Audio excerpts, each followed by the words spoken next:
الحمد للہ رب العالمین والعاقبۃ للمتقین والصلاة والسلام علی اشرف الانبیاء والمرسلین اما بعد اعوذ باللہ من الشیطان الرجیم بسم اللہ الرحمن الرحیم۔ سکون بھی دین میں رکھا ہے اور عزت بھی دین میں رکھی ہے۔ جو آدمی دو گھروں کا مسافر ہوتا ہے وہ پریشان رہتا ہے۔ دنیا میں سب سے زیادہ بے سکون وہ لوگ ہیں جن کے پاس علم ہوتا ہے پر عمل نہیں ہوتا، وہ ضمیر کے قیدی بن جاتے ہیں۔ وہ بیچارے صبح و شام بڑا بولتے ہیں، بڑی باتیں کرتے ہیں، لیکن یوں محسوس ہوتا ہے کہ بڑی تکلیف میں۔ حضرت امام عبدالوہاب شورانی رحمۃ اللہ تعالیٰ علیہ فرمایا کرتے تھے کہ یہ جو مخدوم ہوتے ہیں یہ پریشان رہتے ہیں، خادم بڑے خوش رہتے ہیں۔ یہ جو مخدوم ہوتا ہے نا میری طرح کا، اچھے لوگوں کی بات نہیں کرتا، جن کو نعرے لگوانے کا شوق ہو جاتا ہے، پھول ڈلوانے کا شوق ہو جاتا ہے، یہ بڑے پریشان رہتے ہیں۔ فلانے نے سلوٹ ہی نہیں کیا، پتہ نہیں یہ مجھ سے مطمئن نہیں رہا، اس نے دستبوسی نہیں کی، پریشان رہتے ہیں۔ یہ جو خادم ہوتے ہیں نا یہ سکھی ہوتے ہیں، اس لیے کہ انہیں ٹینشن کوئی نہیں ہوتی، کوئی کرے نہ کرے بات ایک ہی ہے، وہ ان کو کوئی پریشانی نہیں ہوتی۔ آپ لوگ بیٹھ جاؤ، بچے سارے یہ جو آپ کے دائیں بائیں بچے ہیں نا جی، ان کو ڈانٹ کے نہیں، میلاد کی محفل میں تو ڈانٹنا ویسے ہی منع ہے، یہ تو موقع خوشی کا ہے۔ ان کو پیار سے بٹھائیں، بچہ بچہ ہی ہوتا ہے، اور وہ بچہ ہوتا ہے۔ ایک بزرگ کے پاس میں بیٹھا تھا تو ایک آدمی اپنے بچے کو دم کرانے لایا، صبح صبح بچے نے اسکول کی وردی پہنی تھی، کہا صاحب اس کو دم کر دیں، ضد کرتا ہے۔ تو بزرگ موج میں تھے، کہنے لگے کیا کہہ رہا ہے؟ کہہ رہا ہے میں نے اسکولے نہیں جانا۔ تو فرمانے لگے ضد تو تم کر رہے ہو جو کہہ رہے ہو ضرور بھیجنے، وہ تو کہہ رہا ہے میں نے نہیں جانا، تو ضدی تو تم ہو، اس کو قائل کرو اسکول جانے پہ۔ تو بچوں کو تو قائل کیا جاتا ہے نا جی۔ اطمینان سے بیٹھیں۔ میں نے چند ایک باتیں کرنی ہیں، آپ کا بڑا خوبصورت پروگرام ہے، انشاءاللہ آگے چلے گا، تو میں کوئی بھی بات انشاءاللہ تعالیٰ وقت گزارنے کے لیے نہیں کروں گا کہ چلو تھوڑی لمبی کر لو، آدھا گھنٹہ ہو جائے گا، بلکہ اعلیٰ حضرت رحمۃ اللہ نے لکھا ہے جس نے کسی کا وقت ضائع کیا اس نے بھی قیامت میں حساب دینا ہے۔ کیوں ٹائم ضائع کیا؟ جو بات دو جملوں میں ہو سکتی ہے وہ دو جملوں میں ہی کرنی چاہیے، اس کو لٹکانا نہیں چاہیے بہت زیادہ۔ اور ویسے بھی خیر الکلام ما قل و دل، بہترین بات وہ ہوتی ہے جو تھوڑی اور مختصر اور جامع ہو۔ نبی پاک صلی اللہ علیہ وسلم دنیا میں لوگوں کو عزتیں دینے کے لیے تشریف لائے۔ قرآن مجید نے کہا کہ اے محبوب اپنے غلاموں سے یہ فرما دو کہ قل ان کنتم تحبون اللہ، ان سے فرماؤ اگر یہ اللہ سے محبت کرنا چاہتے ہیں فاتبعونی، تو آپ کی پیروی کریں۔ پتہ ہے شان کیا ملے گی؟ یحببکم اللہ، اللہ ان سے محبت فرمائے گا۔ نبی پاک صلی اللہ علیہ وسلم کی ادھر دیکھیں میری طرف، ہم نے تقریروں کو نا، تقریریں چونکہ رہ بھی ماشاءاللہ سبحان اللہ کے لیے گئی ہیں، کئی میری طرح کے لوگ کہتے ہیں مجھے مزہ نہیں آیا، اونچا سبحان اللہ کہو، تو میں کہتا ہوں خدا کے بندے تیرے مزے کے لیے سبحان اللہ کہا تو ثواب ہی کوئی نہیں ہونا، کیونکہ اللہ کا ذکر جب تک اللہ کی رضا کے لیے نہ کیا جائے اس وقت تک اجر ہی نہیں ہوتا۔ تو تجھے نہ بھی مزہ آئے تو پھر بھی سبحان اللہ تب بھی کہنا جب اللہ کی رضا کے لیے ہو، اس لیے کہ عبادت الہی میں غیر کا تصور تو ثواب ضائع کرتا ہے۔ لیکن موج ہے نا، تو آپ تھوڑی دیر توجہ کریں۔ بچوں کو میں نے عرض کیا تھا کہ آپ اشارہ کریں گے تو بچے بیٹھ جائیں گے، غور کریں۔ اللہ فرماتا ہے محبوب جو تیری غلامی کرے گا وہ میرا محبوب بن جائے گا۔ نبی پاک صلی اللہ علیہ وسلم نے نا لوگوں کی عظمتیں بیان کی ہیں۔ انسان خوبی اور کمزوری کا مجموعہ ہوتا ہے، خوبی اور کمزوری دونوں چیزیں ہوتی ہیں۔ ہمیں بھی حضور نے حکم دیا، جامع ترمذی میں، نسائی میں، طبرانی میں، تینوں جگہ حضرت انس بن مالک کی حدیث موجود ہے۔ حضور نے فرمایا اذکروا محاسن موتاکم، جب تم میں سے کوئی فوت ہو جائے تو اس کی اچھی اچھی باتوں کا ذکر کیا کرو، اس کے محاسن بیان کرو۔ اب کسی صحابی نے یہاں یہ سوال نہیں اٹھایا کہ یا رسول اللہ بندے میں تو خوبی تھی کوئی نہیں، حضور نے یہاں مطلق کہا محاسن موتا، مرنے والے کی اچھی باتیں. اس کا معنی کیا ہے؟ اس کی شرح میں شارحین نے لکھا ہے کہ اللہ نے کوئی مسلمان ایسا پیدا ہی نہیں کیا جس میں کوئی خوبی نہ رکھی ہو. اب ایک حدیث اس پر بخاری کی سن لیں. نبی پاک علیہ السلام نے فرمایا اپنی بیوی سے بغض نہ رکھو. اپنی بیوی سے اگر تمہیں اس کی ایک عادت ناپسند ہے تو اس عادت پر غور کرو جو تمہیں پسند ہے. عورت اگرچہ ناقصات العقل ہوتی ہیں عورتیں، لیکن یہ نہیں ہو سکتا کہ ان میں خوبی کوئی نہ ہو. عورتوں میں خوبیاں بھی ہوتی ہیں. اپنے خامند کے حق میں عورت کے اندر کچھ نہ کچھ خوبیاں بھی. بغض نہ رکھو. وجہ کیا ہے؟ وجہ یہ ہے کہ اللہ کے رسول علیہ السلام لوگوں کو عزت دینے آئے دنیا. میلاد عزت کا نام ہے. حضور عزت دینے آئے. ادھر دیکھو میری طرف. صحیح بخاری مسلم کی حدیث ہے. حضور نے فرمایا جس کے چہرے پہ داڑھی ہو سفید رنگ کی. بزرگ ناراض تو نہیں ہو جائیں گے داڑھی کی بات چھیڑنے سے؟ چلو ہو جائے جو پھر کی ہے، گالتے صحیح ہے نا. حضور نے فرمایا جس نے سفید داڑھی والے آدمی کی عزت کی، یہ بخاری مسلم ہے، فرمایا جس نے سفید داڑھی والے بزرگ کی عزت کی وہ سمجھے میں نے اپنے رب کی عزت کی ہے. اتنے بڑے لفظ بیان کر دی. اور ترمذی شریف کے لفظ یوں ہیں، محبوب پاک علیہ الصلوۃ والسلام نے فرمایا جب سفید داڑھی والا بندہ قبر میں جاتا ہے، اللہ کرے نا ہمیں داڑھی کی توفیق بھی ملے. ہم نے تو قسم اٹھا لی ہے، کہتے ہیں جب تک نیک نہیں ہونا تب تک داڑھی نہیں رکھنی. تو میں کہتا ہوں تو یہ والی قسم اٹھانا جب تک نیک نہیں ہونا روٹی نہیں کھانی. تو نے داڑھی پہ قسم کھا لیا بھائی. حالانکہ بندہ داڑھی رکھ کے نیک ہو جاتا ہے. داڑھی رکھتا ہے تو نیکیاں، بہت سارے گناہوں سے بچتا ہے، اس کی داڑھی اسے بچاتی ہے. تو حضور عزت دینے آئے. نبی پاک علیہ السلام، عام مومن کی بات ہو رہی ہے، اس میں کوئی حد نہیں، مفتی ہو، پیر ہو، صوفی ہو، درویش ہو، عالم فاضل ہو، حافظ قاری ہو، عام مومن.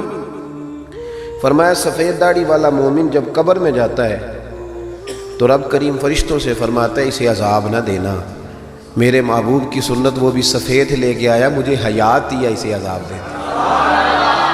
انسانوں میں کمیاں بھی ہوتی ہیں، خوبیاں بھی ہوتی ہیں. لیکن آپ ادھر دیکھیں، نبی پاک صلی اللہ علیہ وسلم نے کبھی کسی کی کمزوری کا ذکر نہیں فرمایا. ابو جہل شراب پیتا تھا، سارے زمانے کو پتہ ہے.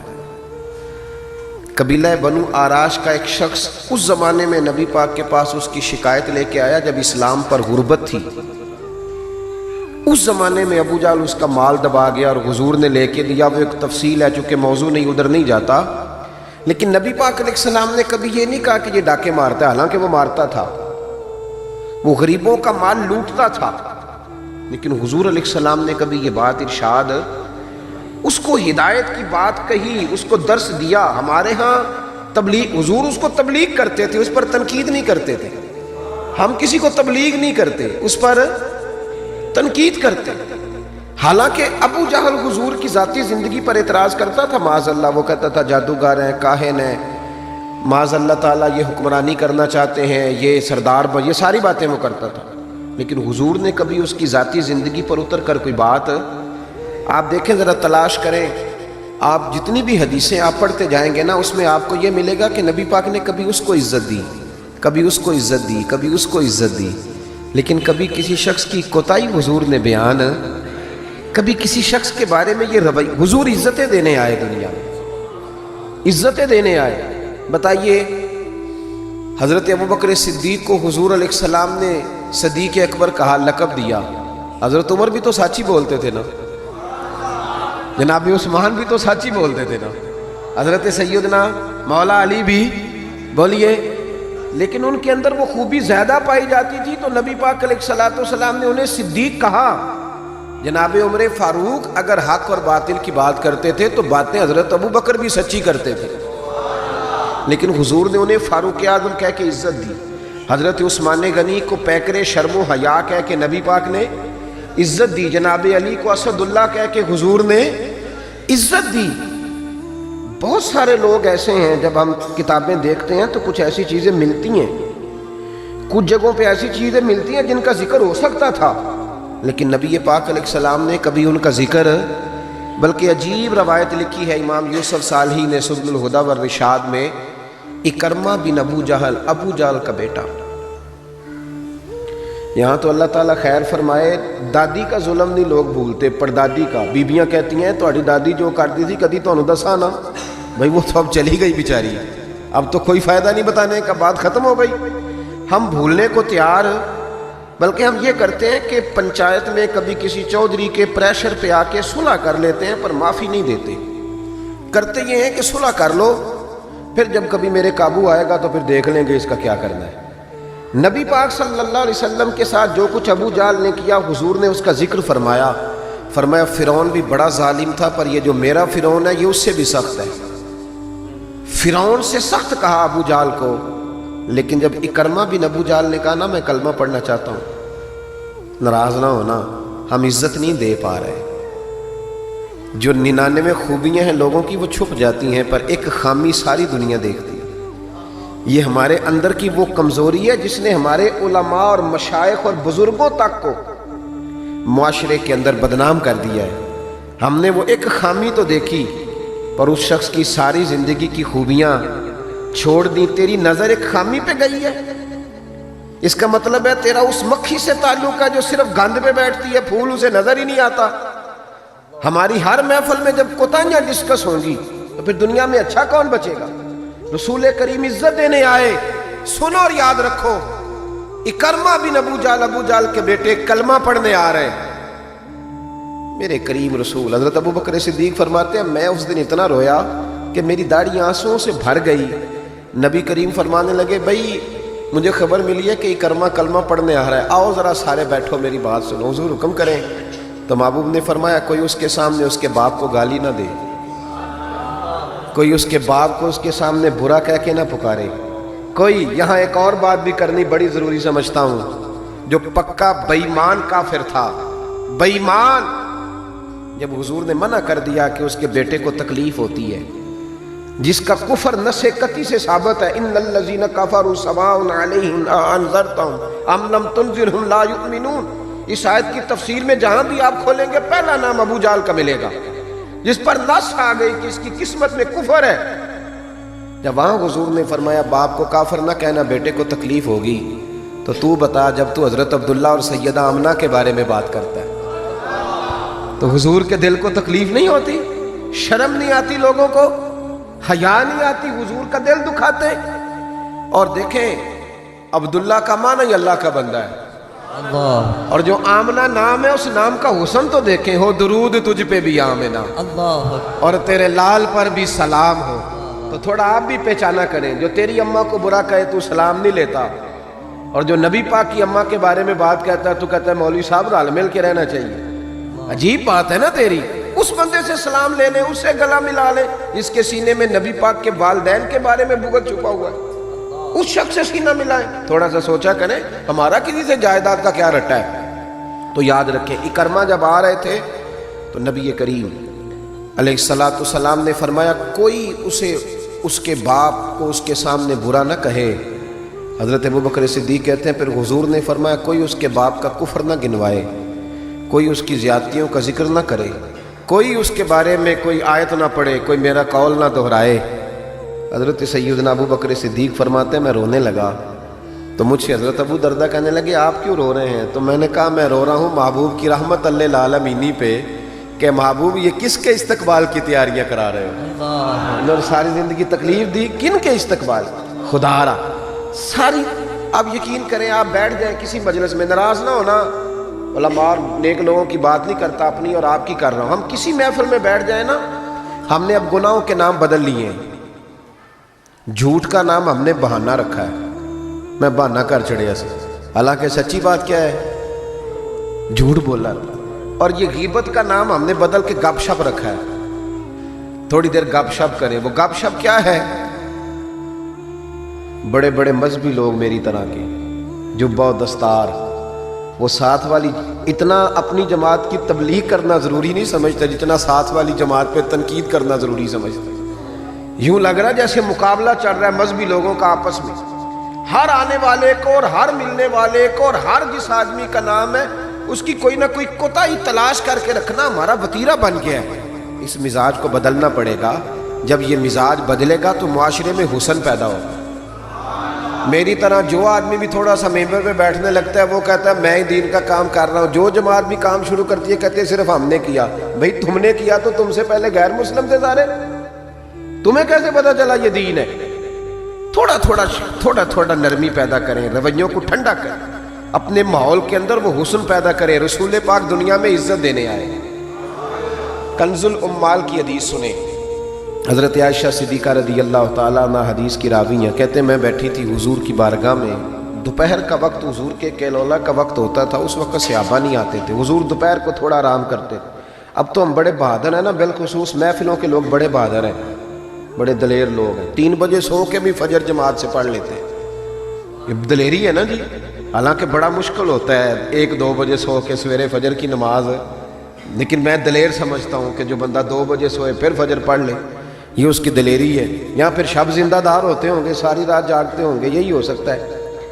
نبی کریم علیہ السلام عشاء کے بعد سو جاتے تھے اور پسند کرتے تھے عشاء کے بعد سونا۔ فجر میں حضور تہجد کے وقت بیدار ہوتے تھے، اور تہجد پڑھنا حضور کی دائمہ اور متواترہ سنت ہے۔ دعا کرو میلاد کی محفلوں میں تہجد کے فضائل بھی بیان ہونے شروع ہو جائیں، آمین تو کہہ دو۔ یہ بھی نبی پاک کی سنت ہے، مٹھائی کھانا صرف حضور کی سنت نہیں، تہجد کی نماز دائمہ متواترہ سنت ہے نبی پاک علیہ السلام، ہمیشہ پڑھی نبی کریم نے۔ تو صبح جلدی اٹھ جاتے تھے۔ اب نیند کی وہ جو کمی انسانی طبیعت میں رہ جاتی ہے، اس کے لیے امت کے لیے اسوہ چھوڑنے کے لیے حضور دوپہر کو آرام کرتے تھے۔ حضرت عائشہ صدیقہ رضی اللہ تعالیٰ عنہ فرماتے ہیں اس وقت بالعموم صحابہ نہیں ملنے آیا کرتے۔ سمجھ آ رہی ہے میری باتوں؟ صحابہ اس وقت ملنے نہیں آتے تھے، ان کو پتا تھا یہ حضور کے آرام کا وقت ہے۔ کہتے ہیں ایک بوڑھی خاتون ایک دن آ گئی دوپہر کو، عام روٹین میں لوگ نہیں آتے تھے، وہ آئی، اس کے ہاتھ میں چھڑی تھی، لاٹھی پکڑی تھی، اس نے دروازے پہ دستک دی۔ جب میں نے پوچھا کون ہے تو وہ عورت بولی، توجہ کرنا بات پہ، حضور آرام کر رہے تھے، کہتے ہیں وہ عورت جب بولی نا، اللہ کے محبوب چارپائی پہ اٹھ کے بیٹھ گئے، اس کی آواز کانوں سے ٹکرائی، حضور اٹھ کے بیٹھ گئے۔ دروازہ کھولا، وہ خاتون اندر آئی تو بڑی دنیا آتی تھی، پر جس انداز میں نبی پاک نے اس کا استقبال کیا ایسا کم ہوتا تھا۔ حضور کھڑے ہو گئے، پھر محبوب پاک نے بٹھایا، پھر حضور علیہ السلام کی میں آنکھوں کا حسن اور روشنی دیکھ کے اندازہ کر رہی تھی کہ اس کے آنے سے حضور بڑے ہی زیادہ خوش ہیں، نبی پاک بڑے خوش ہیں۔ اللہ کے محبوب نے کھجوریں دی، سرکہ دیا، دیر تک حضور ان کی باتیں سنتے رہے۔ حضرت عائشہ صدیقہ کہتی ہے محب ہو کے محبوب نے، کنز الامال میں حدیث موجود ہے، محب ہو کے محبوب نے باتیں سنی، تسلی سے باتیں سنی، خوش ہو کے سنی۔ 2 قسم کے مہمان آتے ہیں نا، ایک مہمان فون کرتا ہے تو بندہ کہتا ہے میں کوئی نہیں گھر، پھر کبھی آنا، اور ایک مہمان ایسا ہوتا ہے جسے بندہ کہتا ہے اتنی بھی جلدی کیا ہے، ذرا ٹھہر جائیے، تھوڑا رک جاؤ، چائے بن رہی ہے۔ قسمیں ہوتی ہیں مہمانوں کی، کچھ مہمانوں سے دل لگا ہوتا ہے، دل کرتا ہے بیٹھے رہے، ذرا تھوڑا اور بیٹھے، یار تو نہ جایا کر، تو بیٹھا رہا کر۔ ہوتے ہیں کچھ لوگ۔ دیر تک نبی کریم علیہ السلام نے بات سنی، اور کیا بات ہے، جناب عائشہ صدیقہ کہتی ہیں دل حضور کا لگا، میں نے دیکھا تو میں بڑی مطمئن تھی۔ اس خاتون نے کہا کہ اب میں نے جانا ہے۔ لگ رہا تھا کہ حضور چاہتے ہیں ابھی رکے، لیکن اس نے جب کہا نہ جانا ہے تو حضور نے فرمایا ٹھیک ہے۔ جب وہ جانے لگی تو حضور نے تحائف جمع کیے اور جناب بلال حبشی کو فرمایا ان کے ساتھ جاؤ اور چھوڑ کے آؤ۔ جناب عائشہ صدیقہ رضی اللہ تعالیٰ عنہ فرماتی ہیں پھر وہ دیکھیں حضور عزت کس طرح دیتے ہیں، کہتے ہیں وہ خاتون چلی گئیں، میرا خیال تھا کہ حضور اب مسجد جائیں گے، جب رات کو آئیں گے نا بعد از عشاء تو پھر پوچھوں گی حضور یہ کون تھی، لیکن محبوب تو گئے نہیں، لیٹ گئے۔ میں اٹھ کے قدموں میں بیٹھی تو حضور کی مقدس آنکھیں کھلی ہوئی، میں نے عرض کی حضور یہ کون خاتون تھی، اور میں نے آپ کو تھوڑا انفرادی دلچسپی لیتے دیکھا، حضور کون تھی؟ جب میں نے پوچھا تو حضور کی آنکھوں میں آنسو چمکنے لگے، حضور اٹھ کے بیٹھے اور فرمانے لگے عائشہ یہ میری پہلی زوجہ ختیجہ الکبریٰ کی سہیلی تھی، یہ ختیجہ کی سہیلی تھی، اور فرمایا جب ہم مکے میں رہتے تھے تو یہ آیا کرتی تھی، ختیجہ اس کا پرتک پاک استقبال کرتی تھی، اسے کھجوریں کھلاتی تھی، دودھ پلاتی تھی، پھر یہ باتیں سناتی تھی تو ختیجہ اس کی باتوں کا جواب دیتی تھی۔ فرمایا آج اس کی آواز کانوں سے ٹکرائی ہے تو ساری یادیں پھر سے تازہ ہو گئی ہیں۔ فرمایا میں نے اس کے ساتھ وہی سلوک کرنا چاہا ہے جو فاطمہ کی اماں کرتی تھی، میں نے وہی عزت دینی چاہیے جو وہ دیتی تھی۔ اور حدیث کا آخری جملہ اتنا شاندار ہے کہ اس جملے کو یاد کر لیں تو دستور بن جائے ہمارے لیے۔ محبوب نے فرمایا عائشہ حسن العہد من الایمان،